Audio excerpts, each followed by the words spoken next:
हाँ दोस्तों, हमें पता है कि हम इंटरनेट पर दिखाई गई हर चीज पर विश्वास नहीं करते, लेकिन हमारी टेक्स्ट बुक्स का क्या, जो हमें बचपन से रटाई जा रही है। जी हाँ दोस्तों, बचपन से रटी रटाई चीजें भी कभी कभार गलत साबित हो जाती हैं।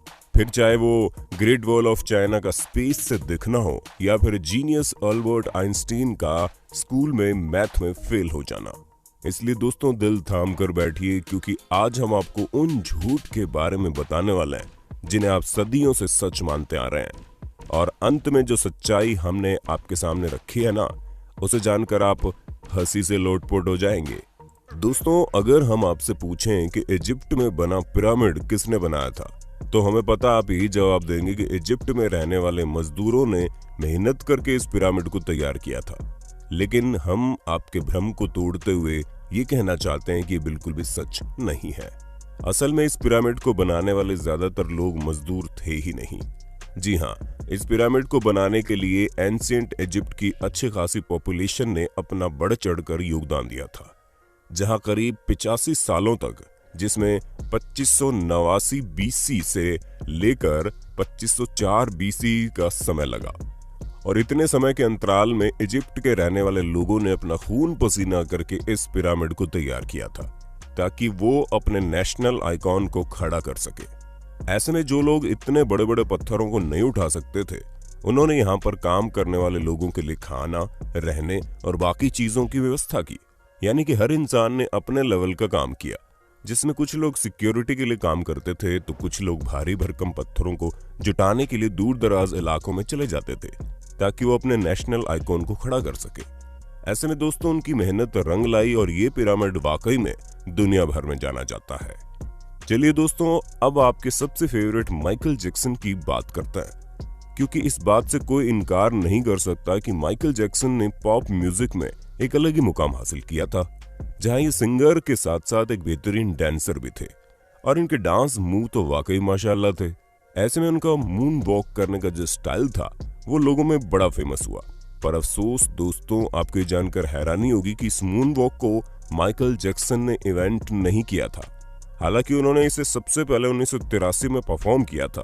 पर दोस्तों, असल में माइकल जैक्सन ने ये मून वॉक कैस्पर कैंडिडेट और कूली जैक्सन से सीखा था, जिन्होंने 1970 में इसे परफॉर्म कर दिया था। वहीं मार्शल मार्कियो ने भी इस मून वॉक को माइकल जैक्सन से पहले परफॉर्म कर दिया था, और इन सभी लोगों से पहले बिल बैले नाम के टैप डांसर ने भी इसे परफॉर्म किया था। ऐसे में ये बता पाना मुश्किल है कि इस मून वॉक को किसने इन्वेंट किया, लेकिन वो शख्स माइकल जैक्सन तो नहीं है। अब आप एक और सिर घुमा देने वाली बात सुनिए, क्योंकि आप लोगों ने कार्बन डेटिंग का नाम तो सुना ही होगा। अरे नहीं दोस्तों, ये टिंडर में राइट लेफ्ट स्वाइप करने वाली डेटिंग नहीं है, बल्कि एक ऐसा मेथड है जिसके जरिए एटमॉस्फेयर में कार्बन डाइऑक्साइड के चेंज होने पर चीजों की असली उम्र बताई जा सकती है। ऐसे में आर्कियोलॉजिस्ट कार्बन डेटिंग का इस्तेमाल करके ये पता लगाते हैं कि उनके द्वारा खोजी गई चीजें कितनी पुरानी है, और इसी वजह से हम भी आपको जितनी भी चीजों की जानकारी देते हैं, उनकी उम्र कार्बन डेटिंग के हिसाब से ही होती है। और विलर्ड लिबी नाम के जिस प्रोफेसर ने कार्बन डेट्स का पता लगाया था, और इस काम के लिए उन्हें नोबेल प्राइज भी मिला था। लेकिन दोस्तों, दिल थाम लीजिए, क्योंकि हम आपको बता दें कि कार्बन डेटिंग के जरिए चीजों की असली उम्र पता लगाना बहुत मुश्किल है। और ऐसा इसलिए क्योंकि हर जगह का एटमॉस्फेयर अलग अलग तरीके से चेंज होता है। हालांकि कुछ हद तक चीजें सही जा सकती है, लेकिन अब आप खुद सोचिए कि दो प्लांट हो, जिनमें से एक अमेरिका में हो और एक ग्रीनलैंड में, तो जाहिर सी बात है कि टेम्परेचर इफेक्ट की वजह से दोनों की ग्रोथ में काफी डिफरेंस आएगा। इसी तरह से कार्बन डेटिंग का भी हिसाब किताब है। अब चलिए दोस्तों, आपको एक और मिथ बस्टर स्टोरी सुनाते हैं, जो किसी और की नहीं बल्कि लॉक नेस मॉन्स्टर की फेक फोटो स्टोरी है। जी हाँ दोस्तों, जहां इस मॉन्स्टर की फोटो को न्यूज़पेपर में दिखाकर लोगों को हैरान करने में कोई कसर नहीं छोड़ी गई थी, और कई सारे लोग तो इस बात पर विश्वास भी कर बैठे थे कि सालों पहले गायब हो चुका ये क्रिएचर अब वापस से तहलका मचाने आ गया है। ऐसे में दोस्तों, लॉक नेस को स्कॉटलैंड में देखे जाने की बात कही गई।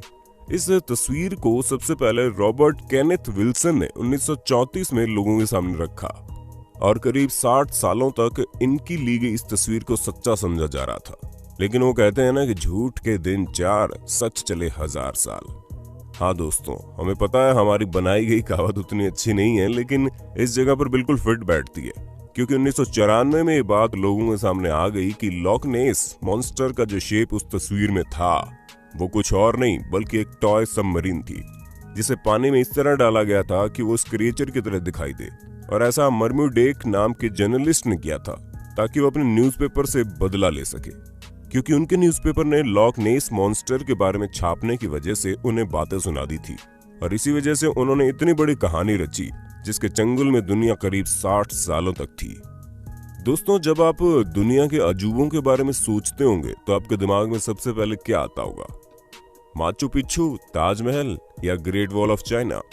लेकिन बाकी सबका तो ठीक है, लेकिन ग्रेट वॉल ऑफ चाइना के बारे में हम आपको बता दें ये इतना भी ग्रेट नहीं है कि स्पेस से दिखने लग जाए। जी हाँ दोस्तों, क्योंकि सच्चाई तो ये है कि ये इतना बड़ा भी नहीं है कि इसे हमारे एटमॉस्फेयर के बाहर किसी भी जगह से देखा जा सके, फिर चाहे वो मून ही क्यों ना हो जो हमारे सबसे करीब है। और ये हम अपने मन से नहीं कह रहे, बल्कि खुद नासा ने इस बात को साबित किया है।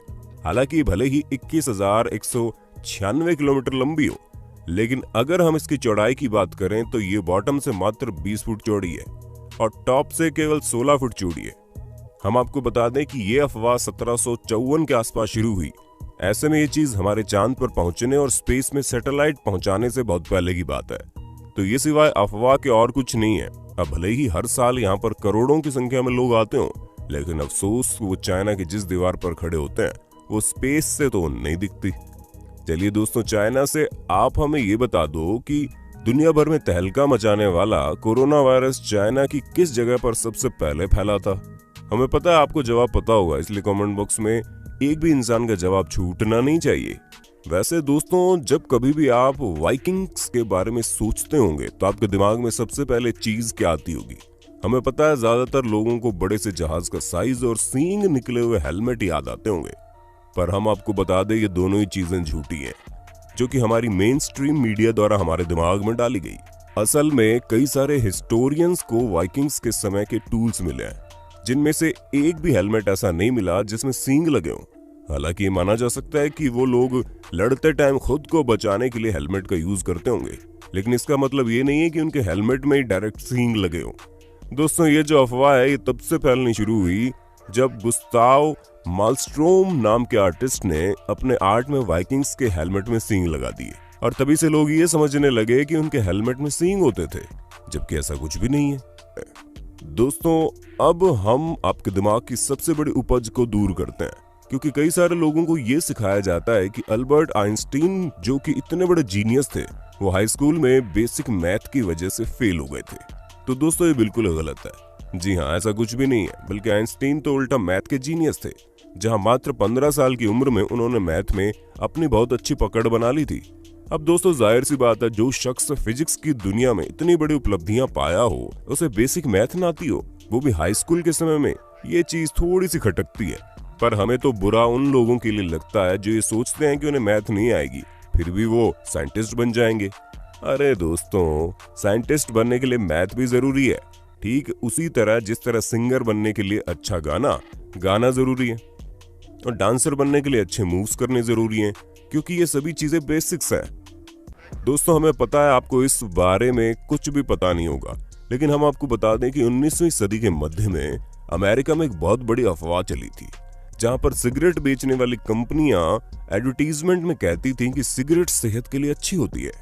जी हाँ दोस्तों, हैरान मत होइए, एक्चुअल में ऐसा होता था क्योंकि कुछ कंपनियां ये तक कहती थी कि डेंटिस्ट खुद लोगों को सिगरेट पीने की सलाह देते हैं और ये सेहत के लिए बहुत अच्छी होती हैं, जिससे टेंशन वगैरह भी कम होता है। और इस तरह के कई सारे एड कैंपेन उस समय चल रहे थे, जिसकी वजह से अमेरिका के करीब 45% लोग सिगरेट की लत लगा चुके थे। हालांकि अभी भी अमेरिका में सिगरेट पीने वालों की कोई कमी नहीं है, लेकिन उस समय पूरे 45% लोग सिगरेट पीते थे, यानी कि करीब 7 करोड़ लोग तो केवल सिगरेट ही पिया करते थे।